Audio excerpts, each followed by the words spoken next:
amazing afternoon commute. Let's go. Hopefully it's not a bad one. Hopefully it's an easy one.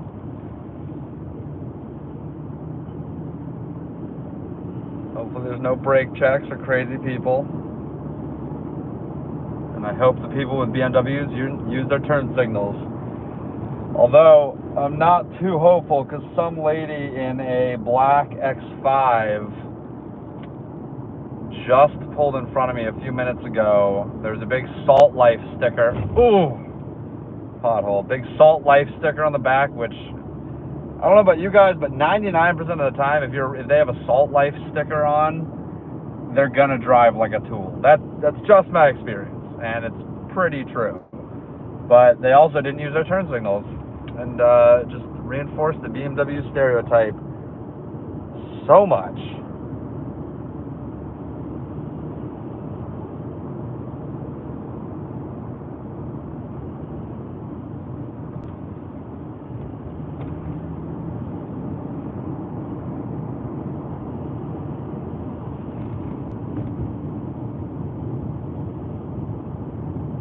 Hopefully we see some interesting, cool cars on the way home.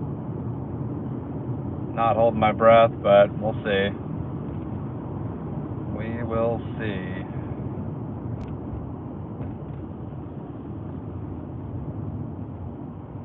The Hyundai Ioniq 5 on the left there. I do want one of those. But I want the Hyundai Ioniq 5N, the crazy one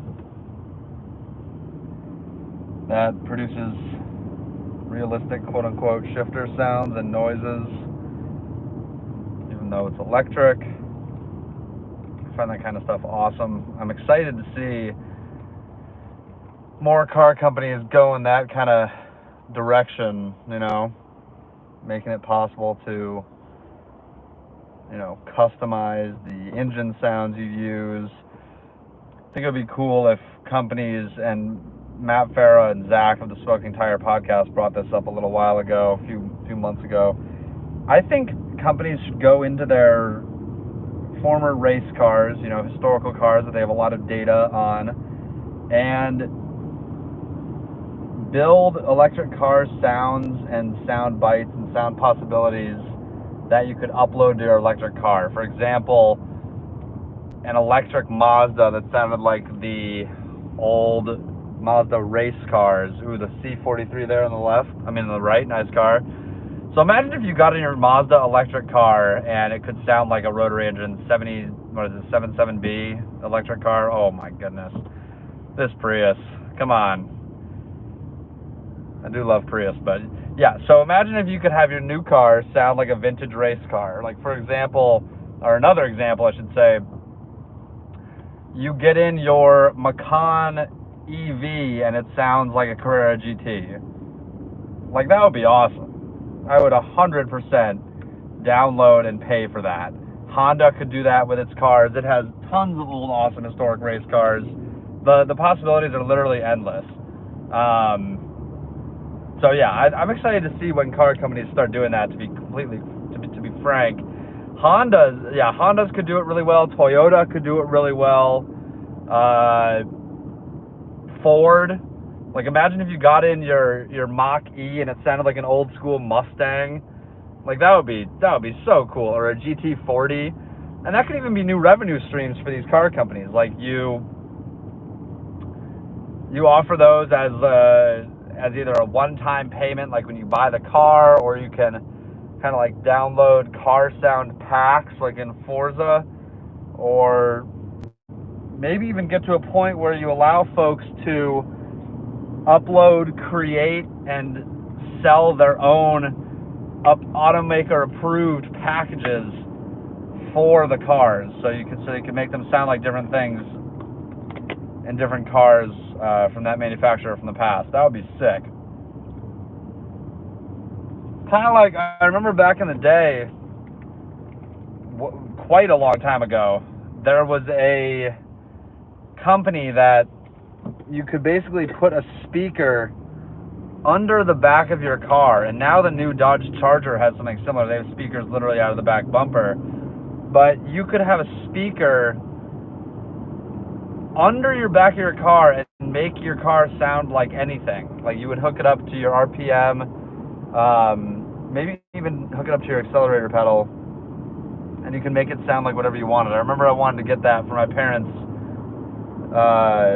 Honda Odyssey back in the day. I wanted to make it sound like a Murcielago, which, I mean, in hindsight would have been pretty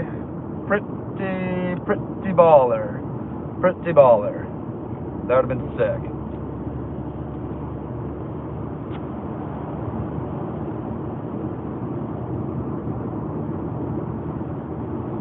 Ooh, nice Subaru WRX right there. Love it.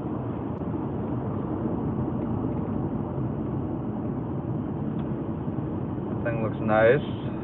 I love me a good WRX.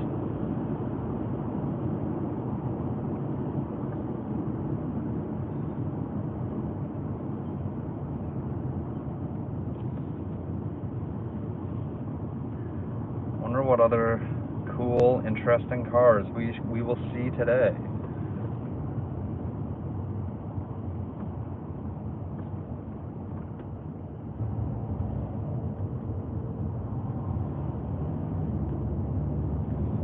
If any.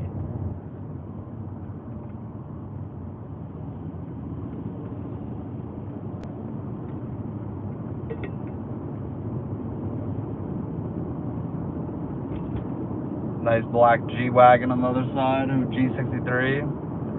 Very nice. G-Wagons are great. If you're if you're watching right now, please fill out the poll. Do you work from home or do you commute? Let me know below. I do a combination. I'm fortunate enough to have a job where I can do some work from home, but I commute some of the other times, both of which are cool. They have their pluses and their minuses. I do enjoy being in the office around folks and friends and coworkers, but you know, sometimes the commutes can be a little draining. They can be a little brutal, especially if they're wicked long and just tough. But you also get a chance to listen to podcasts, listen to music, you know, kind of have some time to yourself on the commutes, which is cool. But yeah, working from home is definitely quite hard to beat once you get used to it.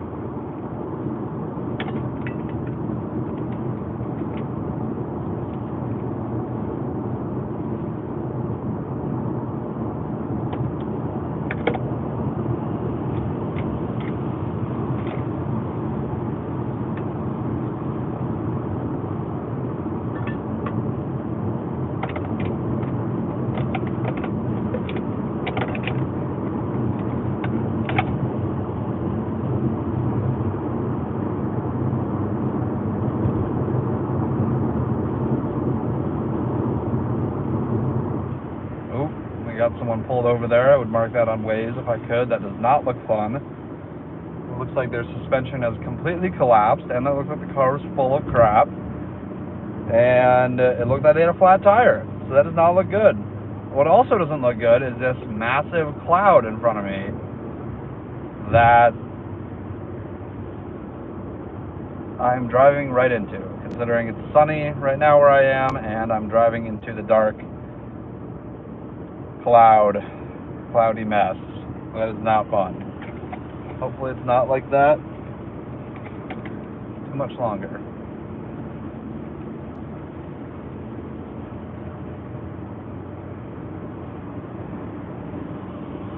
Okay, we got a couple speed demons coming up here on the left. A crazy Toyota flying. Oh, sorry, it's a Lexus. Ooh. I think that the Passat CC up here on the right is an underrated car. Those things look great. They look like a Mercedes CLS class from back in the day, before Mercedes completely ruined that car. I really enjoy those.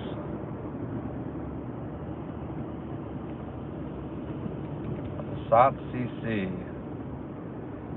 Saw a few of those that were slammed and super lowered, and they were all really nice looking. Just a great shape for a car. and you know, something you don't necessarily see every day. It's kind of refreshing to see something like that.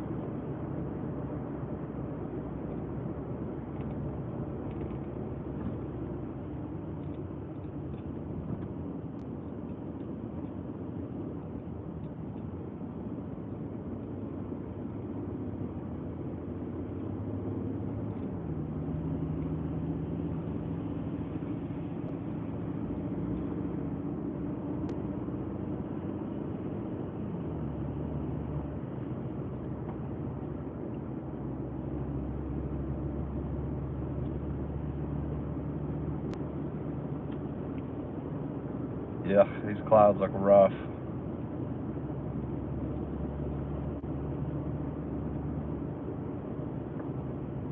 They do not look good. Looks very dreary and gross.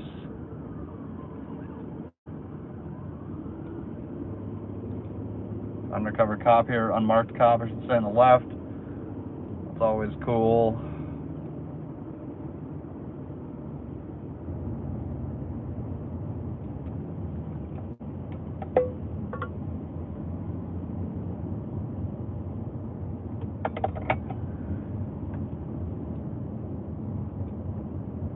X7 M760 or M50 on the left.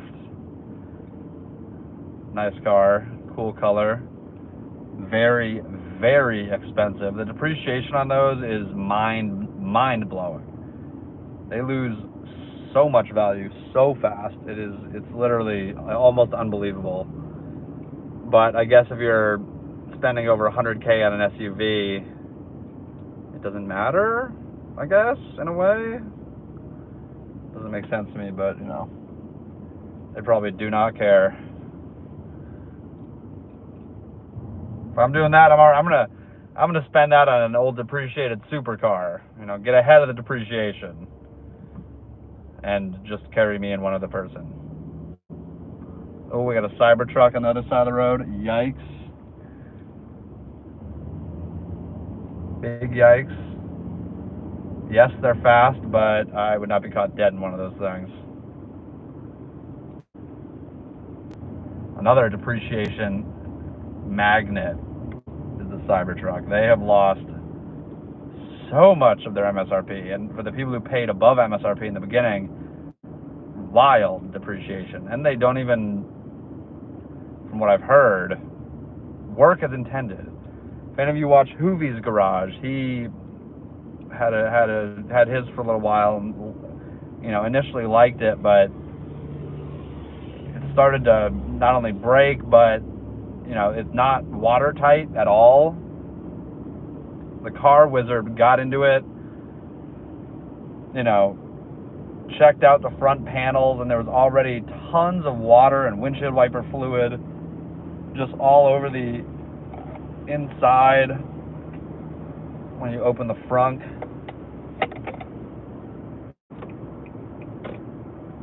So yeah, if I'm paying that much money for a car, that's unacceptable.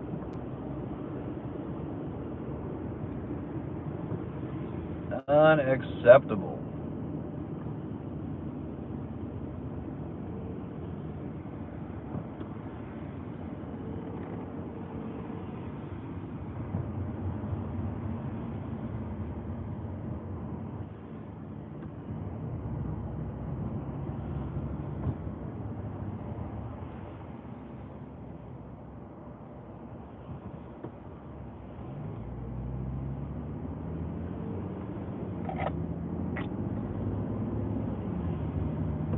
This is always a mind-numbing and excruciatingly annoying part of the commute. You see how many people will go to the very, very end and then chisel their way in, which is so frustrating, so bad. And it slows down traffic for everyone. It's unsafe, and a lot of people will even put their turns, not even put their turn signal on. They'll just chisel in, and oof, it's not fun. Got to keep the gaps small in between you and the car in front of you, so that people can't just come and fly their way in at the very last second. Because they will, and they do. I bet you will see 3 people do it right now before this exit. Let's count. Let's count and see how many people we see do it. Because at this point, you know you're going to the right, so you should be in this lane. Like, let's be real. Oh, we got a Ram up there doing it. Classic. 99% of the time, well, not 99% of the time. A lot of the time it's a Ram. There goes a 4Runner doing it. All right, we're at 2 out of 3. Will we see one more? Will we see one more? Almost certainly. I'm 99% positive we will see one more person try to chisel in.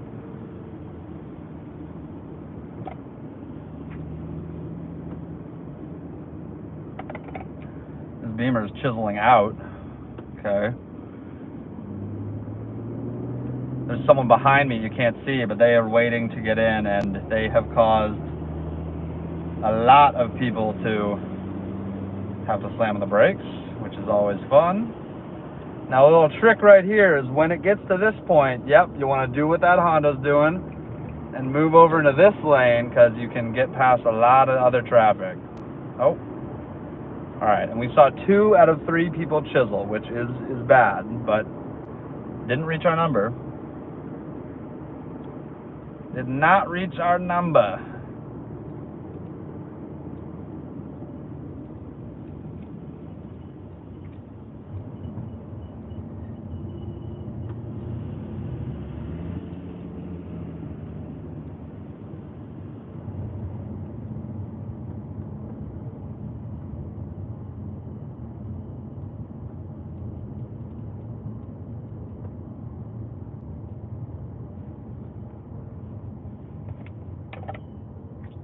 Little accident there on the right, I think. That sucks.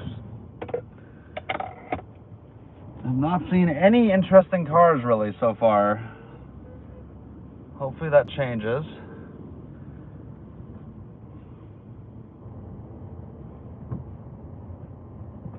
Because seeing cool cars on the commute makes the commute much more interesting and much more fun.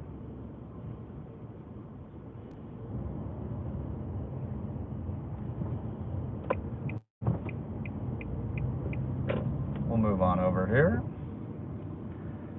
See if we can get into that middle lane. See if we can find a gap and then thread that gap. I see the gap. We're going for it. We're going for it. The gap's been threaded. Boom. There we go.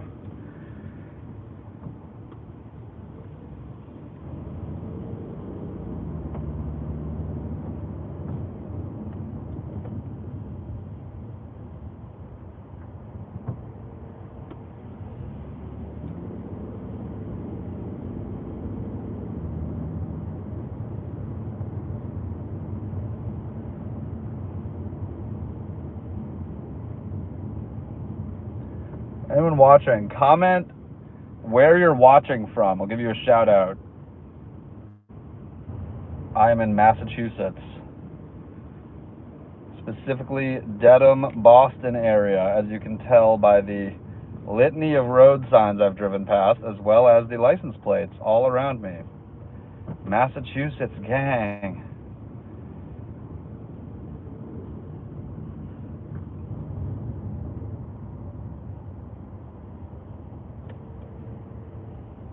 Whoa, we just saw 2 people almost run into someone. Yep, they're both on their phones.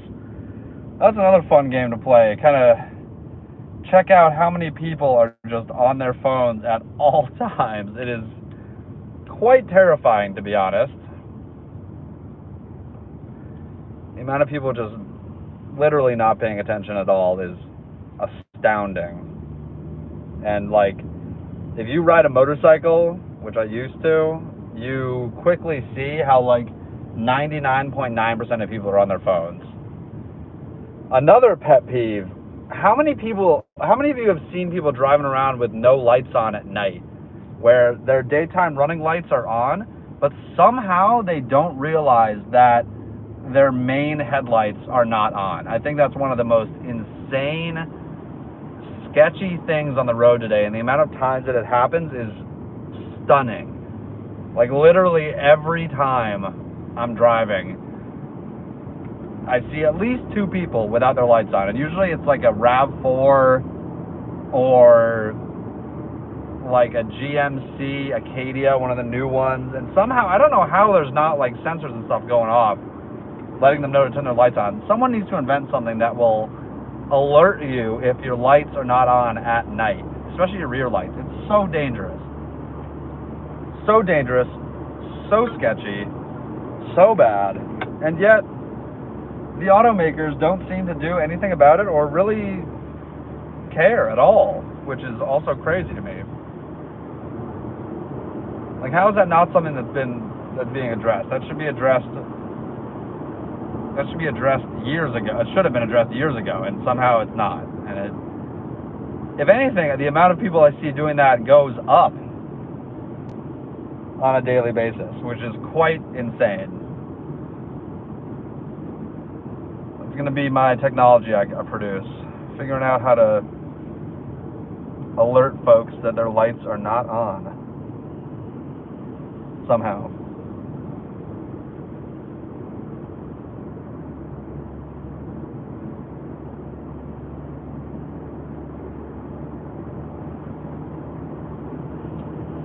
Somehow, some way. Nice new Range Rover. I really like those. Tafunk Toyota there on the right. Wild name.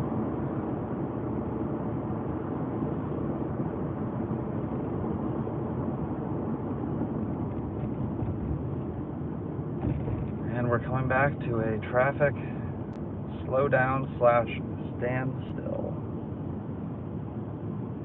Always fun.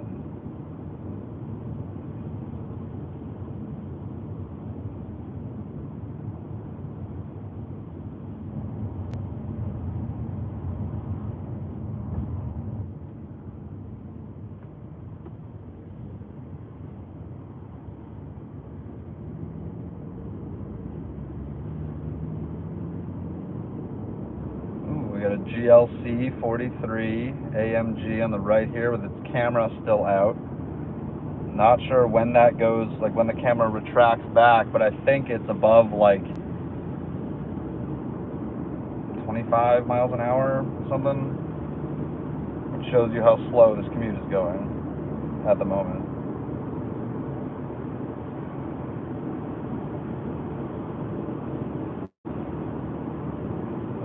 Someone up there on the left got pulled over by the popo. That's not fun. That is not fun at all.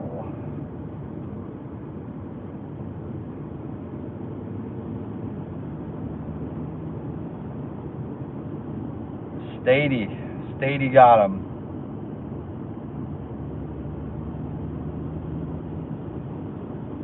That is not fun.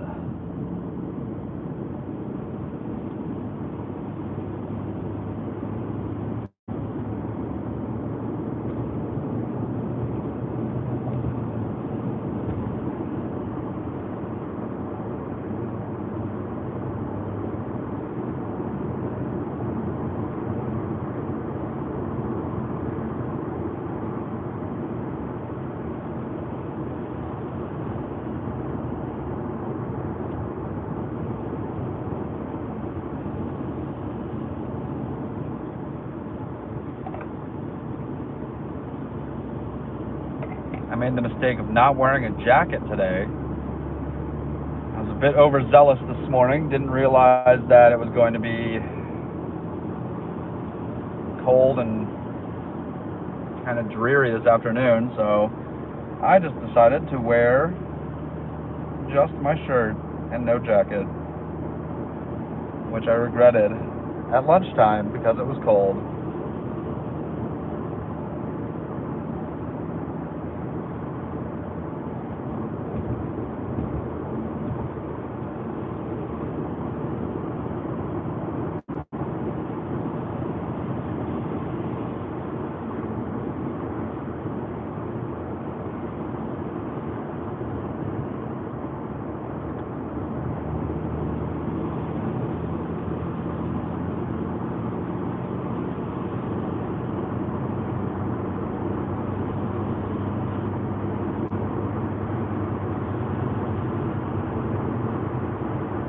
Yup, we cruising.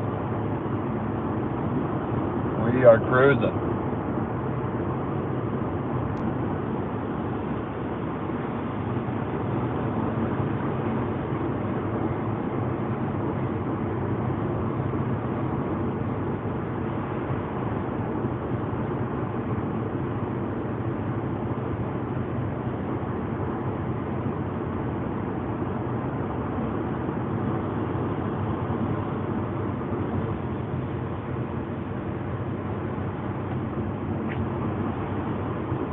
Still like no real interesting cars here, which is a shame, unfortunately.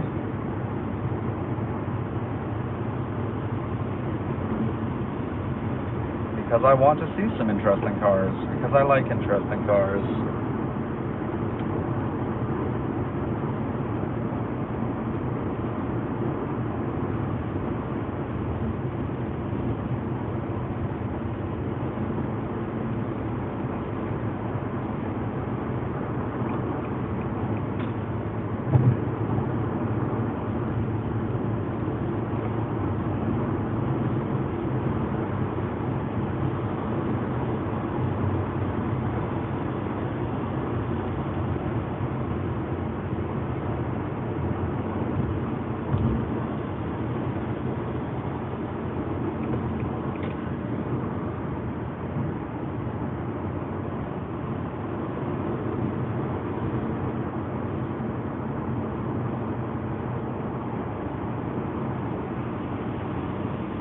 Something, I'm not sure if they do this in other states, but as you can see on the right, the breakdown lane on this stretch of the highway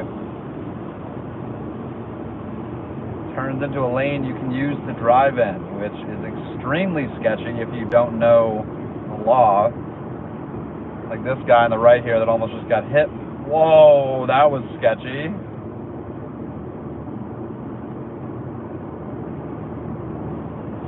People drift into that lane like this Civic is doing in front of me, and there is not a lot of space in that breakdown lane, so you have to like swerve off.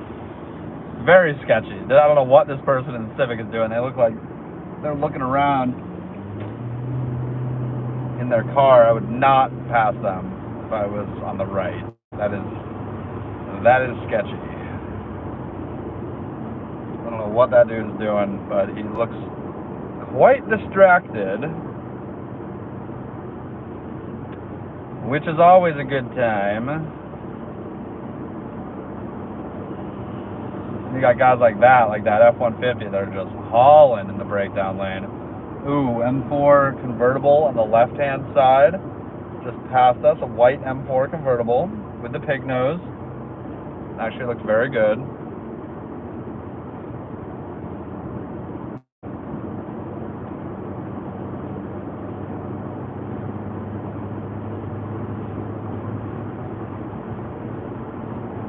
First interesting cars we've seen on this commute. Wonder if that's the number one car. Yeah, so far the best one we've seen is the M4 convertible G80. Actually, I think the G80 is the sedan of that generation, the new generation of M3, M4. Not sure what the convertible is.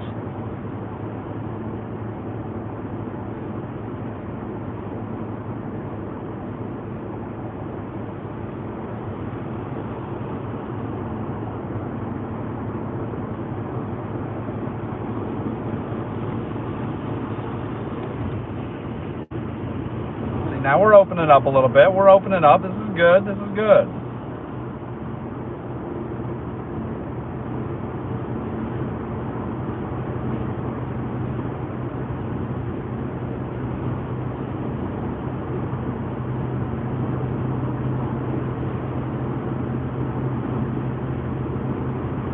Come on. Come on. Show me something interesting. Come on.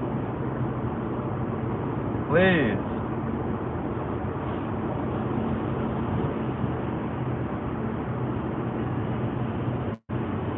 Another person cruising in that breakdown lane. We're going to get over because I do see an interesting car in the rearview mirror, a Nissan 300ZX. Convertible, made famous by the Good Burger movie, one of the best movies ever. Good Burger's the best. I think this one has custom exhaust. Let's see. It does. I recognize that car. Very cool car. Those exhausts look crazy. They are huge. Two cannons of flatulence. What up, Big Mace? The Big Mace.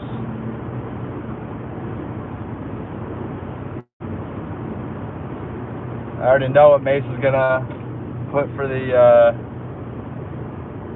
poll. He is WFH Club. Let's go. WFHFTW. That stands for the win. Obviously.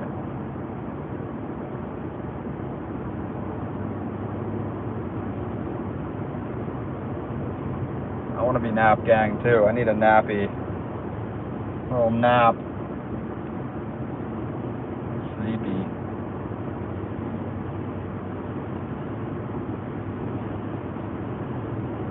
Still no real interesting cars in the commute today, unfortunately.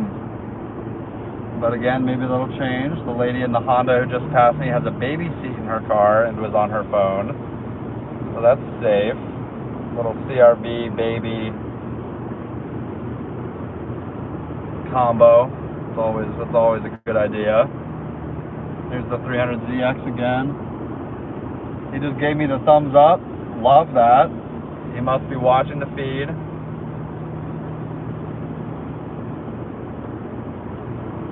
I wonder if he knows I'm admiring his car. I hope so.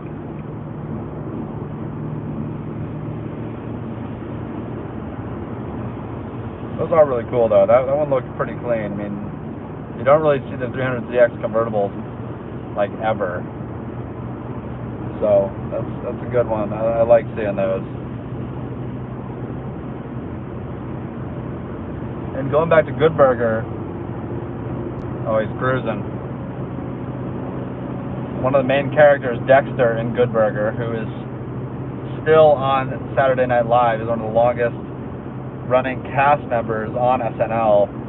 He takes his mom's car, a Nissan 300ZX, and goes racing around after school and ends up crashing it, thus setting into motion the plot of the movie, where he has to go and make enough money from his summer job to afford a new car for his mom, or to afford the fix for his mom. Glorious movie. If you haven't watched it, I would highly recommend it. It is absolutely incredible. And yes, Big Mace, this is Hingham area, also known as Cha-Chingham, because it's expensive out here. Cha-Chingham. The other day I saw some lady on her phone, but she had two phones out. She was holding two phones, looking at them and using them simultaneously, which is just unhinged.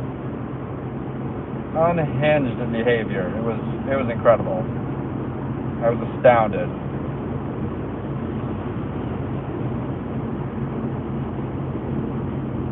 Well, you heard something new today, Big Mace. Cha-Chingham, baby. Cha-Chingham, the home